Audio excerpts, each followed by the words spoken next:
Chapter 1. Grayle. What the fuck was I to do?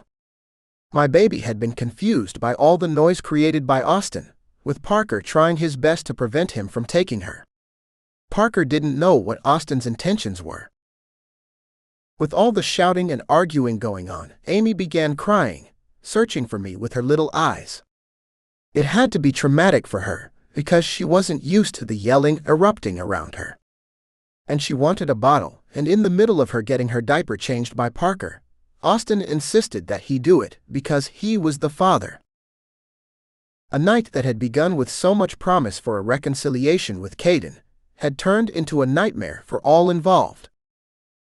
It was clear to me when I saw Amy she needed to go home at that instant, but when I looked to Caden, who had been watching the uproar between Parker and Austin and me, when I wanted to explain to him that I didn't know Austin would be here, Caden didn't hang around long enough to find out why I'd relented to Austin. It was just to quiet the noise and get out as quickly as possible for Amy's sake. It had nothing to do with Austin, but everything to do with my little girl. I tucked my baby into my arms, then Austin reached for a bottle inside the bag and handed it to her before I could push him away and said, "I got this." I knew what he was doing. He'd felt threatened by Parker denying him access to his baby and the respect he thought he had as the father. However, because of his disregard for me and our baby, he was trying to repair his neglect at the wrong time. Or maybe it was just what he'd planned. He'd always shown up and been the center of attention when he felt threatened by a man, and it had nothing to do with Parker, but Cade had been his initial target, and it appeared to have worked. I glanced over at Austin, who had a smirk on his face aimed at Cade. After I made my way through the curious crowd and Cade was nowhere in sight, I made my way outside to my car and placed Amy in her baby seat. Then Austin opened the door to the passenger side and had the balls to sit alongside me. Looking over at him, biting my lips and trying not to yell at him, I stared before starting the motor. Was that necessary to get here late and then cause an uproar? Well, I told that little twink that.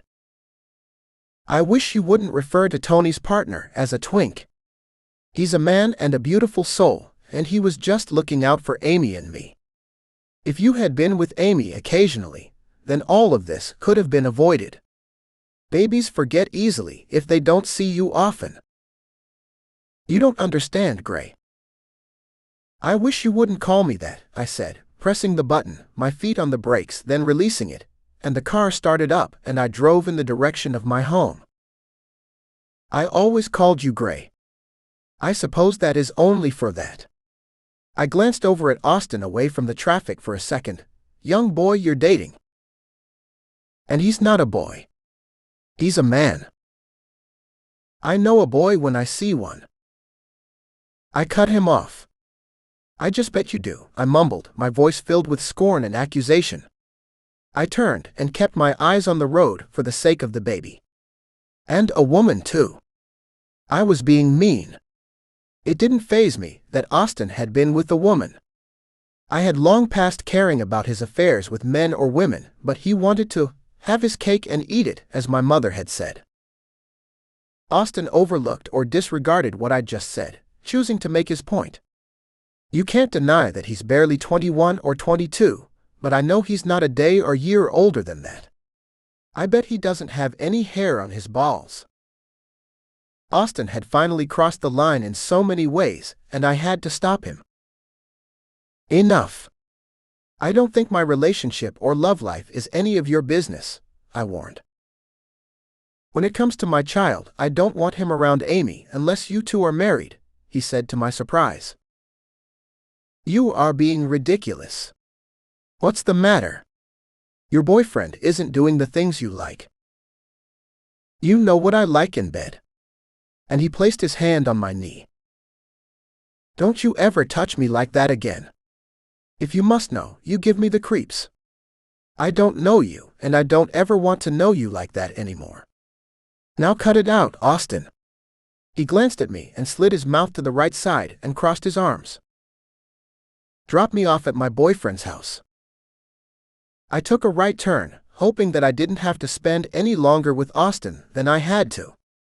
I wanted to drop him off and get my baby in bed, and then call Cade and apologize to him, maybe ask him to come over where I could explain. I missed him already. I missed everything about Caden, his warmth and smile, and he made me feel things I hadn't experienced since I was in my 20s. Is this okay? I questioned. His face changed as he looked around, craning his neck, looking in the back, but not at Amy. I could see he could care less about what was going on with her. Is she still sleeping? I questioned with a whisper.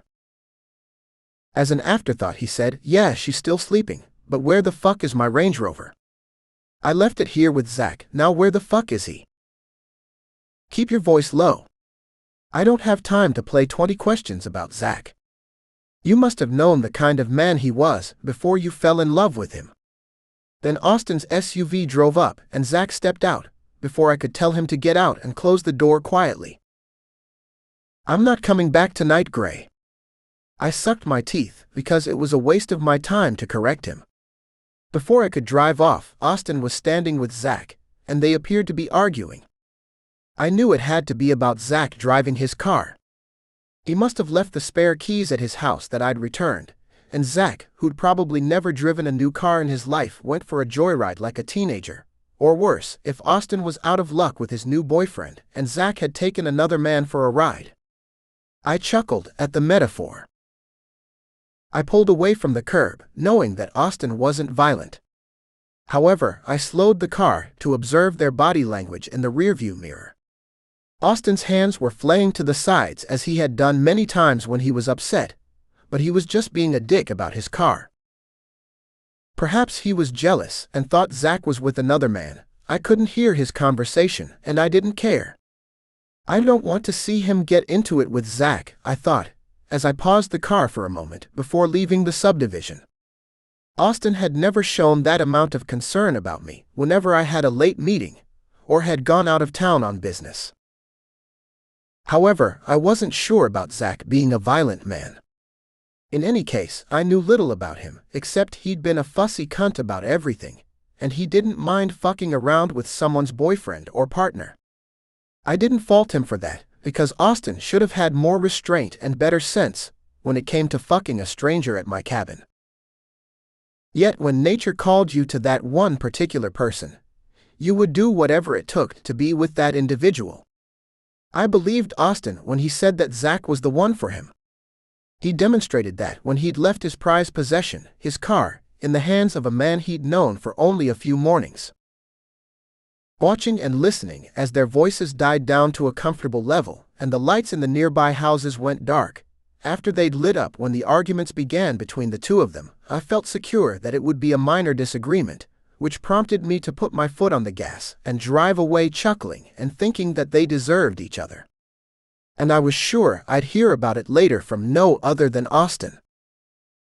I'd hoped Austin would keep his love life to himself, because I didn't have time to entertain my ex-lover's life. I had too much to do with a child and a father who depended on me, the way I'd depended on him when I couldn't figure out how to navigate my life. The way it had been difficult for my father now. And that reminded me, I had to bring Amy to see him.